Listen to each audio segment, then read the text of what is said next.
Assalamu alaikum students. My name is Dr. Samiullah and I am lecturer in biology department at Superior Group of Colleges. आज हम जिस topic पे discussion करने लगे हैं, जिस टॉपिक को हम आपको समझाने लगे हैं, वो हमारा ह्यूमन डाइजेस्टिव सिस्टम में स्मॉल इंटेस्टाइन का पोर्शन है। अब जो स्मॉल इंटेस्टाइन है ये 3 फर्दर कंपोनेंट्स में पोर्शंस में डिवाइडेड है, जिसमें पहला ड्यूडेनम है, सेकंड वन जेजिनम है और third portion of small intestine ileum है। तो ड्यूडेनम, जेजिनम और आइलियम ये 3 स्मॉल इंटेस्टाइन के पोर्शंस हैं। एक चीज़ और मैं आपको क्लियर करता चलूँ स्टूडेंट्स, जो स्मॉल इंटेस्टाइन है इसको स्मॉल कहने की रीज़न इसका डायमीटर है और लार्ज इंटेस्टाइन को लार्ज कहने की रीज़न लार्ज इंटेस्टाइन का डायमीटर है। स्मॉल इंटेस्टाइन लेंथ में लार्ज इंटेस्टाइन से ज़्यादा बड़ी होती है, लेकिन फिर भी स्मॉल इंटेस्टाइन को स्मॉल क्यों कहा जाता है? इसके डायमीटर की वजह से। स्मॉल इंटेस्टाइन में जो हमारा पहला पोर्शन है it is known as duodenum. तो जो ड्यूडेनम है ये 20 to 25 सेंटीमीटर लॉन्ग एक ट्यूब है, तो बहुत बड़ा नहीं है, छोटा सा पोर्शन है ये स्मॉल इंटेस्टाइन का। आपके स्टमक में जो एसिडिक फूड है जिसको आप काइम का नाम लेते हैं, वो काइम जब स्टमक से आपकी स्मॉल इंटेस्टाइन ड्यूडेनम में रिलीज़ होती है तो आपकी जो ड्यूडेनम है वो बहुत सारे एंजाइम्स और हार्मोन्स सेक्रीट करना शुरू कर देती है। तो वो स्टमक का एसिडिक फूड जब आपके स्मॉल इंटेस्टाइन में काइम की फॉर्म में रिलीज़ हुआ तो आपकी ड्यूडेनम ने इंटेरोकाइनेज एंजाइम और someone is called it enterokinase enzyme ये रिलीज़ किया और कुछ हार्मोन्स भी रिलीज़ किए। तो माय डियर स्टूडेंट्स, हम स्टेप बाय स्टेप सीखते हैं कि ये एंटेरोकाइनेज एंजाइम और जो हार्मोन्स हैं ये क्या फंक्शन यहाँ पे हमारे डाइजेस्टिव सिस्टम में प्ले करेंगे। सबसे पहले हम बात कर लेते हैं हमारी ड्यूडेनम का एंडोक्राइन फंक्शन, यानी कि ड्यूडेनम से कुछ हार्मोन रिलीज़ होते हैं, उनमें से एक हार्मोन सेक्रेटिन है।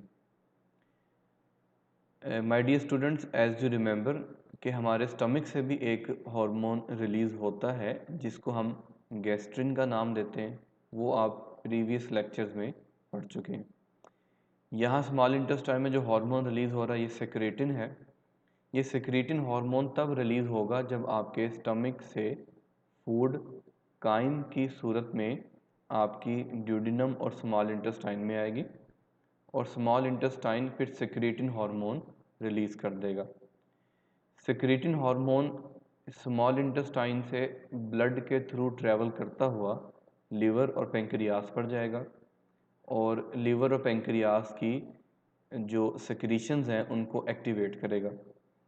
स्टूडेंट्स एक बात याद रखें कि हार्मोन हमेशा ब्लड में ट्रैवल करके अपनी डेस्टिनेशन तक, अपनी मंजिल तक पहुंचता है, तो इसलिए सेक्रेटिन हार्मोन भी अपनी डेस्टिनेशन तक पहुंचने के लिए ब्लड के अंदर ट्रैवलिंग करेगा।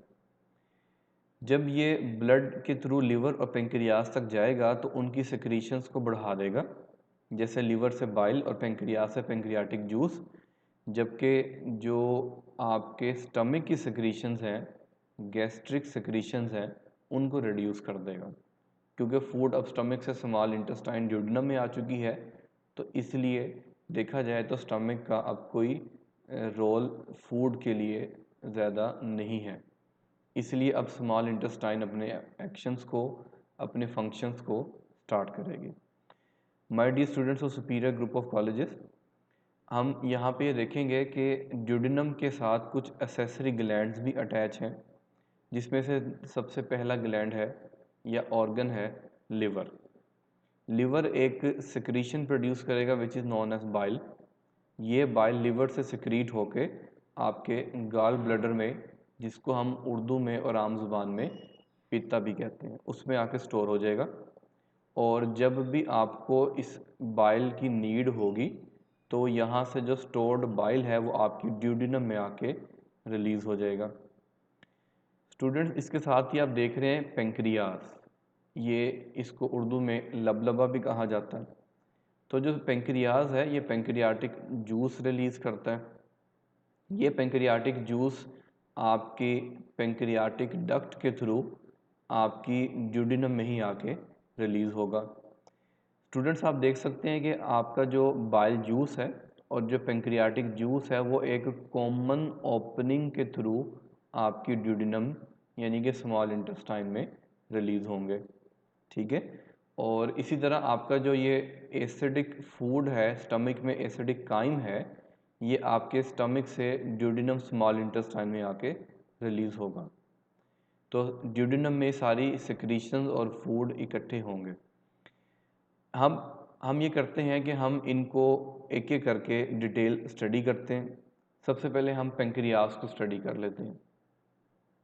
पेंक्रियाज एक बहुत बड़ा ग्लैंड है जो एक्सोक्राइन और एंडोक्राइन दोनों फंक्शंस परफॉर्म करता है। पेंक्रियाज का जो एंडोक्राइन फंक्शन है उसमें पेंक्रियाज इंसुलिन रिलीज़ करता है जो आपके ब्लड में ग्लूकोज का लेवल कंट्रोल करता है। और ये वही इंसुलिन है कि अगर ये ना रिलीज़ हो या कम रिलीज़ हो तो शुगर की बीमारी और डायबिटीज़ मेलाइटस हो सकता है। लेकिन डियर स्टूडेंट्स, हम यहाँ पे पेंक्रियाज का एक्सोक्राइन फंक्शन डिस्कस करने वाले हैं कि पेंक्रियाज इंजाइम्स कौन से रिलीज़ करेगा, जिसमें नंबर 1 है कार्बोहाइड्रेट डाइजेस्ट करवाने वाला एंजाइम जिसको पेंक्रियाटिक एमाइलेज भी कहते हैं और इसको हम एमाइलोप्सिन का नाम भी दे सकते हैं।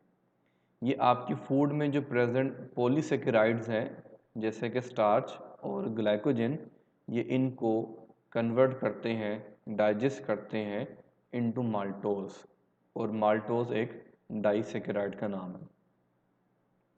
इसी तरह ट्रिप्सिन एंजाइम, ये जो ट्रिप्सिन एंजाइम है ये इनएक्टिवेटेड फॉर्म में रिलीज़ होता है जिसको ट्रिप्सिनोजिन कहते हैं।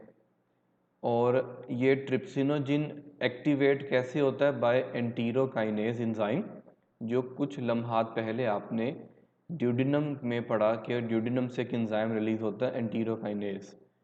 ये एंजाइम पेंक्रियाटिक जूस से आने वाले ट्रिप्सिनोजिन को एक्टिवेट करता है ट्रिप्सिन में, और फिर जो ट्रिप्सिन है ये आपकी फूड में मौजूद जो प्रोटीन्स हैं इनको डाइजेस्ट करके पॉलीपेप्टाइड्स में कन्वर्ट करता है। तो ट्रिप्सिन एक प्रोटीन डाइजेस्टिंग एंजाइम है। थर्ड नंबर पे हम बात कर लेते हैं लाइपेज एंजाइम की।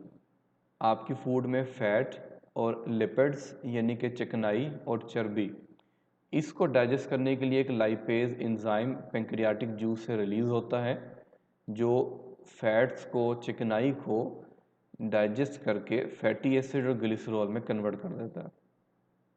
तो ये लाइपेज एंजाइम का फंक्शन है। एंजाइम्स के अलावा पेंक्रियाज से सोडियम बाइकार्बोनेट भी रिलीज़ होता है। इस सोडियम बाइकार्बोनेट का सबसे बड़ा मकसद ये है कि आपके स्टमक से कंसनट्रेटेड हाइड्रोक्लोरिक एसिड आपकी स्मॉल इंटेस्टाइन में आ रहा होगा।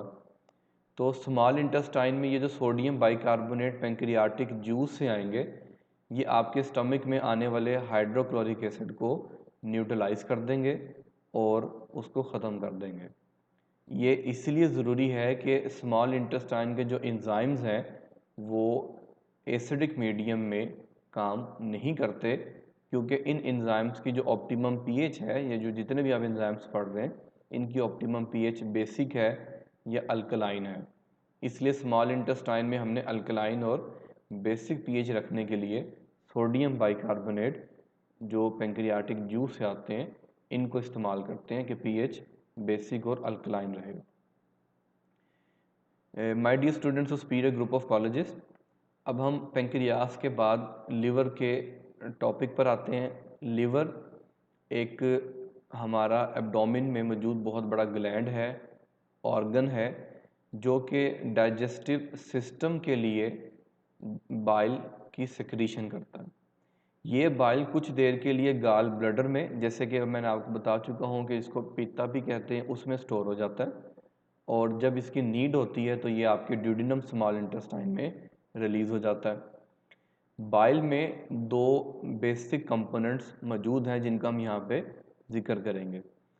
बाइल में ग्रीन कलर का पिगमेंट है और ये ग्रीन कलर का पिगमेंट तब प्रोड्यूस होता है जब आपकी हीमोग्लोबिन प्रोटीन की लीवर में ब्रेक डाउन होती है, तो ये बाइल पिगमेंट रिलीज़ होता है ग्रीन कलर का।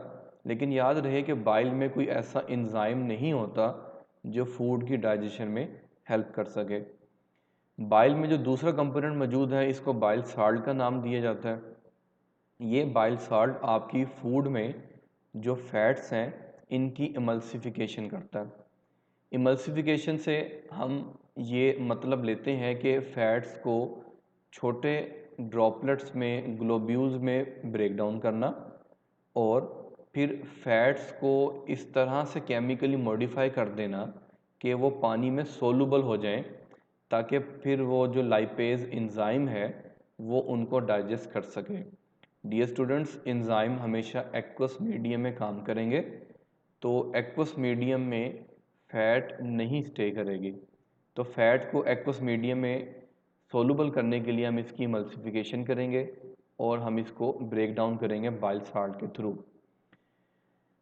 स्टूडेंट्स, अगर ये बाइल जो आपके लिवर में रिलीज़ हो रहा है लिवर से, अगर ये लिवर से रिलीज़ ना हो तो फिर ये आपके ब्लड में जमा होना शुरू हो जाएगा।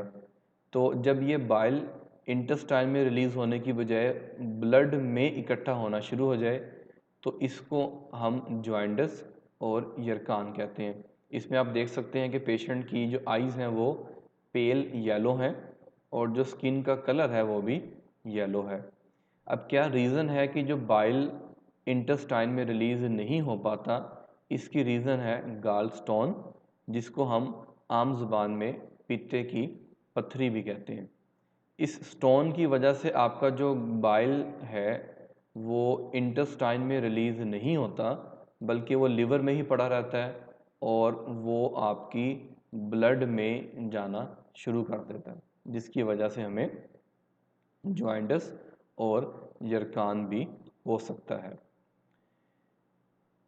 जो हमारी ड्यूडेनम थी उसके साथ हमने एसोसिएटेड लीवर और पेंक्रियास पढ़ा। अब हमारी इंटेस्टाइन के जो लास्ट टू पोर्शंस हैं इसमें जेजिनम है और आइलियम है। इसमें आप बात याद रखेंगे कि जेजिनम और आइलियम में से जो जेजिनम है इसकी लेंथ 2.4 मीटर्स है और ये पूरी स्मॉल इंटेस्टाइन का 2/5 पोर्शन बनता है। यानी अगर आप अपनी स्मॉल इंटेस्टाइन को 5 हिस्सों में तकसीम कर लें तो उसमें से 2 हिस्से जेजिनम होगा और 3 हिस्से आइलियम होगा। आप सोच रहे कि हमने यहाँ पे ड्यूडेनम का जिक्र क्यों नहीं किया? माय डियर स्टूडेंट, ड्यूडेनम बहुत छोटा सा पोर्शन है स्मॉल इंटेस्टाइन का। स्मॉल इंटेस्टाइन की जो असल लेंथ है वो जेजिनम और आइलियम की वजह से है और जो आइलियम है ये हमारी स्मॉल इंटेस्टाइन की सबसे लेंथी जो पोर्शन है स्मॉल इंटेस्टाइन का वो आइलियम है। जितनी भी फूड स्टमक से और आपकी ड्यूडेनम से गुज़र के जेजिनम और आइलियम तक आएगी और अगर वो फूड डाइजेस्ट नहीं हुई, हज़म नहीं हुई, तो जेजिनम और आइलियम इनमें बहुत सारे एंजाइम्स रिलीज़ होते हैं जो आपकी फूड को मुकम्मल तौर पे डाइजेस्ट करेंगे और डाइजेशन आइलियम तक आपकी कंप्लीट हो जाएगी। अब इसमें जो इंटेस्टाइनल जूस रिलीज़ होता है जो कि आपकी स्मॉल इंटेस्टाइन से रिलीज़ होता है, उसमें कौन कौन से एंजाइम्स होते हैं हम इनका एक ओवरव्यू देखेंगे। पहला एंजाइम है एमाइनो पेप्टाइडेज। ये एमाइनो पेप्टाइडेज एंजाइम जो प्रोटीन की छोटी चेन्स होती हैं पॉलीपेप्टाइड्स उनको मज़ीद ब्रेक करके डाईपेप्टाइड में कन्वर्ट कर देता है। फिर एरिप्सिन एंजाइम उन डाईपेप्टाइड को मज़ीद ब्रेक करके मोनोपेप्टाइड या आप उसको कह लें सिंगल अमाइनो एसिड में कन्वर्ट कर देता है। फिर लाइपेज एंजाइम है जो कि फैट्स को डाइजेस्ट करके ग्लिसरॉल और फैटी एसिड में कन्वर्ट करता है। डियर स्टूडेंट्स, आप याद रखेंगे कि लाइपेज पेंक्रियाटिक जूस से भी रिलीज़ होता है और लाइपेज इंटेस्टाइनल जूस में भी मौजूद होता है। तो दोनों लाइपेज एक ही जैसा काम करेंगे। उसके बाद माल्टेज एंजाइम है जो कि माल्टोज डाइसेकेराइड को डाइजेस्ट करेंगे। लैक्टेज एंजाइम है जो कि लैक्टोज शुगर को डाइजेस्ट करेंगे। और डियर स्टूडेंट्स, ये जो लैक्टोज शुगर है ये नेचुरली तौर पे दूध में और दूध से बनी हुई प्रोडक्ट्स में मौजूद होती है। उसके बाद सुक्रेज एंजाइम है जो सुक्रोज डाइसेकेराइड को डाइजेस्ट करेगा। और dear student, sucrose table sugar को कहते हैं, उस आम चीनी को कहते हैं जो आप रोज़मर्रा अपनी ज़िंदगी में इस्तेमाल करते हैं। अब हम यहाँ पे जेजिनम में और आइलियम में हम एक बात करते हैं कि आपकी फ़ूड कम्प्लीटली डाइजेस्ट हो जाएगी। तो मैं आपको एक समराइज तरीके से समझाना चाहूँगा कि फ़ूड किस तरह से और कहाँ कहाँ डाइजेस्ट हुई। तो पहले हम बात कर लेते हैं कार्बोहाइड्रेट्स की डाइजेशन पे। तो माय डियर स्टूडेंट्स, कार्बोहाइड्रेट्स में जो पॉलीसेकेराइड्स में स्टार्च और ग्लाइकोजन शामिल था, जो ज़्यादातर आपकी फूड में ये दो कंपोनेंट मौजूद होते हैं। तो जब आपने इनको खाया तो सलाइवा में मौजूद एमाइलेज और पेंक्रियाटिक जूस में मौजूद एमाइलेज। तो सलाइवा ज़ाहिर है कि आपके माउथ में काम करेगा और जो पेंक्रियाटिक जूस है वो आपके ड्यूडिनम में काम करेगा। तो अपनी अपनी जगहों पर रहते हुए ये पॉलीसेकेराइड्स को कन्वर्ट कर देंगे डाइसेकेराइड्स में, और डाइसेकेराइड्स में क्या बनेगा, माल्टोज। लेकिन अगर आपने दूध या दूध से बनी कोई प्रोडक्ट इस्तेमाल की थी तो आपके पास लैक्टोज डाइसेकेराइड भी मौजूद होंगे। अब माल्टोज को डाइजेस्ट करने के लिए माल्टेज एंजाइम और लैक्टोज को डाइजेस्ट करने के लिए लैक्टेज एंजाइम, ये दोनों एंजाइम आपकी इंटेस्टाइनल जूस यानी कि जेजिनम और आइलियम से रिलीज़ होंगे। वो इन डाइसेकेराइड्स को फाइनली डाइजेस्ट करके मोनोसेकेराइड्स में कन्वर्ट कर देंगे, जैसे कि ग्लूकोज में या फ्रुक्टोज में या गलैक्टोज में। जो भी मोनोसेकेराइड्स इनसे रिलीज़ होंगे एंजाइम्स की फाइनल डाइजेशन के बाद। इसी तरह डियर स्टूडेंट्स, हम प्रोटीन्स के डाइजेशन की एक समरी देख लेते हैं। प्रोटीन्स को डाइजेस्ट करने के लिए पहला एंजाइम पेप्सिन है, फिर ट्रिप्सिन है और फिर काइमोट्रिप्सिन है। आपको पता कि पेप्सिन इनएक्टिव था पेप्सिनोजिन की फॉर्म में, ट्रिप्सिन इनएक्टिव था ट्रिप्सिनोजिन की फॉर्म में, और काइमोट्रिप्सिन भी इनएक्टिव होता है काइमोट्रिप्सिनोजिन की फॉर्म में। ये सारे एंजाइम्स हमने प्रीवियसली सीखे कि ये किस तरह से एक्टिवेट होते हैं। तो स्टमक में मौजूद पेप्सिन और पेंक्रियाटिक जूस में मौजूद आपका ट्रिप्सिन और काइमोट्रिप्सिनोजिन ये प्रोटीन्स को पॉलीपेप्टाइड्स में कन्वर्ट करते हैं, और फिर इन पॉलीपेप्टाइड्स के ऊपर जो दूसरा हार्मोन एक्ट करता है ये अमाइनो पेप्टाइडेज है, जो इंटेस्टाइनल जूस यानी कि ड्यूडिनम में मौजूद होगा, और ड्यूडिनम में भी, जेजिनम में भी और आइलियम में भी ये अमाइनो पेप्टाइडेज मौजूद होगा। ये अमाइनो पेप्टाइडेज पॉलीपेप्टाइड को डाईपेप्टाइड में कन्वर्ट करेगा, यानी कि दो दो अमाइनो एसिड की चेन्स में। फिर इनको ब्रेक करने के लिए एरिप्सिन एंजाइम होगा, और डियर स्टूडेंट्स एरिप्सिन भी इंटेस्टाइनल जूस का ही एंजाइम है। एरिप्सिन डाईपेप्टाइड को सिंगल सिंगल अमाइनो एसिड में कन्वर्ट कर देगा। इस तरह से आपकी प्रोटीन डाइजेशन कंप्लीट होगी एंजाइम्स के थ्रू। लास्ट पे हम जिक्र कर लेते हैं लिपिड्स की डाइजेशन का। लिपिड्स और फैट्स यानी कि चिकनाई, सबसे पहले इसके ऊपर बाइल साल्ट जो कि बाइल जूस से रिलीज़ होते हैं वो एक्ट करते हैं, जो लिपिड्स की इमल्सिफिकेशन करते हैं, इनको ब्रेक डाउन करते हैं और वाटर सोलूबल कर देते हैं। फिर इनके ऊपर लाइपेज एंजाइम एक्ट करता है, जो इंटेस्टाइनल जूस और पेंक्रियाटिक जूस से रिलीज़ हुआ था, वो इनको फाइनली डाइजेस्ट कर देगा into glycerol and fatty acids. और इस तरह से माय डियर स्टूडेंट्स आपकी जो लिपिड्स की डाइजेशन है वो भी कंप्लीट हो जाएगी।